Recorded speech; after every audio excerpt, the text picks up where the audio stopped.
Hello friends, welcome to my YouTube channel. In this video I will show you how to use filter function in Excel. So if you are using Microsoft Excel and you want to learn how to use this filter function, this video will show you how to do it.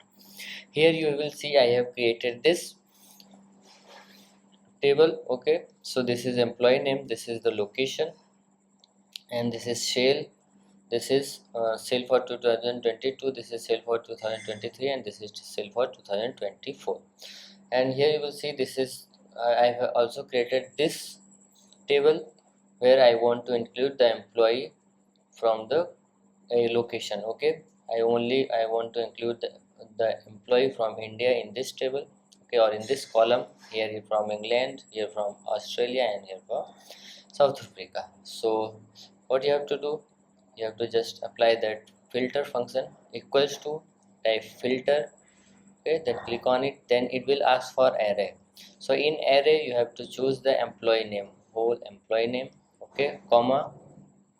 Now it will ask for include, so I want to include this location, so just click on this location. Now here you have to just click equals to and choose this India. Okay, in England we will choose the England. Okay, this cell. Now bracket close. Okay, so now we will bracket close, and you will see all the employee from India will appear here. Like this you can use this formula for England, for Australia, and for South Africa. So like this you can use filter function in Excel. So if you like this video, please like my video and also subscribe my channel for more videos like this. Thanks for watching.